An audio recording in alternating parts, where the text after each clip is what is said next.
1960, 1970, 1980 की दहाइयों में Pakistan film industry अपने अरूज पर थी और इसी दौर में बनने वाली फ़िल्में आज भी शायकीन को अपने सहर में मुब्तला किए हुए हैं।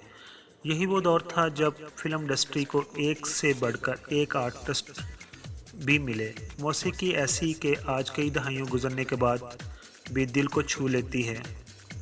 बंगाल के सहारा और फिल्म इंडस्ट्री पर एक अरसा तक राज करने वाली अदाकारा शबनम ने भी 60 की दहाई में पाकिस्तान फिल्म इंडस्ट्री का रुख किया। वो एक बासलाहियत हसीना फिल्म इंडस्ट्री की नंबर 1 हीरोइन बन जाएगी, ये किसी को मालूम नहीं था क्योंकि उनको उर्दू नहीं आती थी। शबनम शबनम का असल नाम झरना बासाक है। शबनम 17 अगस्त को पैदा हुई। शबनम की जोड़ी नदीम के साथ बनी और ऑन स्क्रीन इस जोड़ी को बहुत ज़्यादा शोहरत हासिल की। शबनम का तल्लुक चूँकि बंगाल से था, इसलिए इब्तिदा में इन्हें उर्दू बोलने और समझने में दुश्वारी का सामना करना पड़ा, लेकिन वो फिल्मों में इतने मंजे हुए अंदाज में डायलॉग बोलती कि सुनने वाला गुमान ही नहीं करता था कि इस अदाकारा को उर्दू बोलनी नहीं आती। शबनम के वालिद को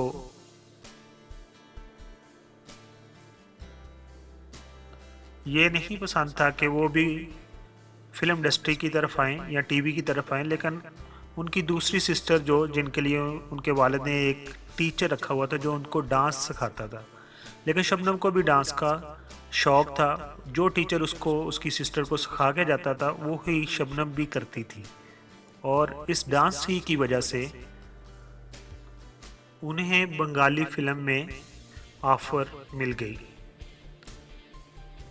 और जब उन्हें बंगाली फ़िल्म में ऑफ़र हुई तो उनके वालिद ने उनको इजाज़त दे दी, लेकिन उनकी वालदा बहुत खफा थी। उनका कहना था कि ये फ़िल्मों में काम नहीं करेगी। मेरे वालिद ने वालदा की मुखालफत मोल ले ली और मुझे बंगाली फ़िल्म के सेट पर ले गए। वहाँ उन पर एक गाना रिकॉर्ड हुआ और गाना रिकॉर्ड करवा के जब वो घर आ गईं, तभी भी उनके ज़हन में ऐसा ख्याल नहीं था कि आने वाले वक्तों में इसी शोबे में वो अपना करियर बनाने जा रही हैं। दरअसल हम जो मर्ज़ी सोच लें और जो मर्ज़ी कर लें, होता वही है जो मंजूर खुदा होता है। बस कुदरत को उनका अदाकारा बनना ही मंजूर था और वो बन गई। बंगाली फ़िल्मों में वो अपने असल नाम के साथ ही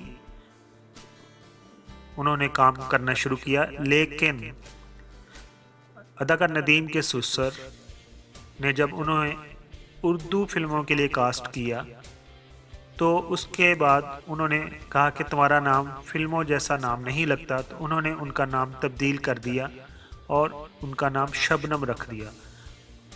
और जैसे कि कहते हैं कि नाम से भी किस्मत जुड़ी होती है, जो ही उनका नाम चेंज हुआ और शबनम रखा तो उसके बाद फिल्मों की लाइन उनके पास लग गई। शबनम को सबसे पहले बंगाल से वहीद मुराद ने कराची बुलाया और उनसे मुलाकात की और उन्हें कहा कि मैं आपको अपनी फ़िल्म में लेना चाहता हूं और एक नई फ़िल्म बना रहा हूं जिसका नाम समुंदर है। तो उन्होंने वहीद मुराद से काम करने के लिए इस फिल्म में आमादगी ज़ाहिर कर दी और इस तरह वो उर्दू फिल्मों में आ गई। वो कहती हैं कि उनको उर्दू नहीं आती थी, इसलिए वो पहले रोमन में लिखकर डायलॉग याद करती, लेकिन ऐसा ऐसा उन्होंने ये ज़ुबान सीख ली।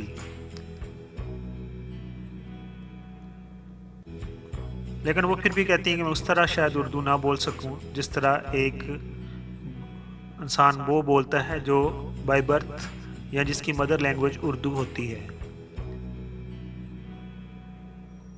वो कहती हैं कि उनके दौर में कोई जेलसी नहीं थी और ना ही कोई किसी को किसी फिल्म से कटवाता था, बल्कि ये देखते थे कौन सा अदाकार किस किरदार के लिए मौजू है और वो उसी से ही या अपने किरदार से कौन इंसाफ कर सकता है और वो उसी को ही डायरेक्टर कास्ट करता था। वो कहती हैं माजी का वो ज़माना याद आता है जब कभी कभी वो सुबह को उठना, काम के लिए भागना, रात को फ्री होना, ये चीज़ें याद जब आती हैं, और लेकिन जैसे जैसे वक्त गुजरता है ये चीज़ें भी दिल से निकलती जाती हैं।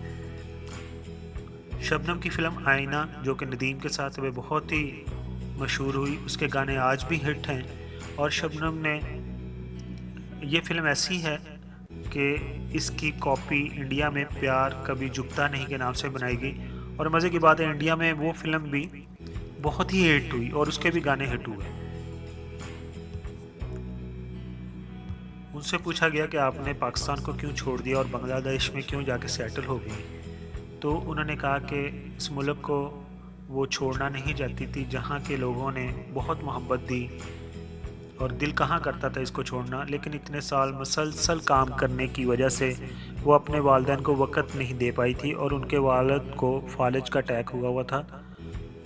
और इस वजह से वो अपने वालिद को खो रही थी और वो चाह रही थी कि वो अपने वालिदैन को टाइम दे और नज़रअंदाज ना करे, इसलिए वो चुपचाप उनके पास चली गई।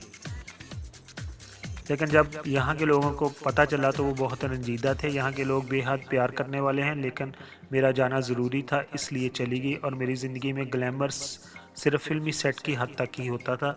काम ख़त्म करने के बाद जब घर आती तो बहुत ही नॉर्मल सी बंदी होती थी, इसलिए मुझे ज़्यादा अफसोस नहीं हुआ कि मैंने ग्लैमरस ज़िंदगी को छोड़ दिया।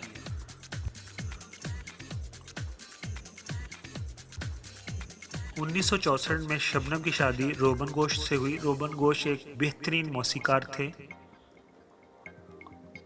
और उनकी बनाई हुई धुनें, जो कि वो इस 60, 70, 80 की दहाई में आज भी लोग बहुत पसंद करते हैं, जिनमें मशहूर गाना मुझे दिल से ना बुलाना, चाहे रोके ये ज़माना बहुत ही हिट है, सोना ना चांदी ना कोई महल। शबनम ने 180 से ज़ायद फिल्मों में काम किया। शबनम का एक ही बेटा है जो फ़ॉरेन में सेटल है। और शबनम की कुछ चंद ऐसी मशहूर फिल्में, उनके नाम कुछ इस तरह हैं: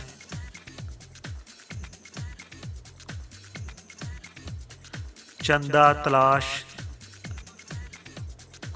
प्रीत न जाने रीत, कारवां, पैसे, आखिरी स्टेशन, कैसे क्यों, काजल, सागर, दर्शन बहुत ही प्यारी फिल्म है, जहाँ तुम वहाँ हम, मैं जिंदा हूँ, लाडला, नाज, जगीर भी बहुत प्यारी फिल्म है। इसमें उसका एक मशहूर गाना है, हम चले तो हमारे संग संग नज़ारे चले, जो आलमगीर ने गाया है। इसी तरह उनकी फ़िल्म दो साथी बहुत मशहूर है। जीनत, जंजीर, दामन की आग, तलाक, तलाश, सच्चाई, आज और कल। हमारी दुआ है कि वो जब तक वो पाकिस्तान में अभी आई हुई हैं, और ये कि पाकिस्तान के ड्रामों में काम करें, फिल्मों में काम करें और एक दफ़ा फिर अपने परस्तारों को अपनी एक्टिंग से महसूस करें। Thank you so much.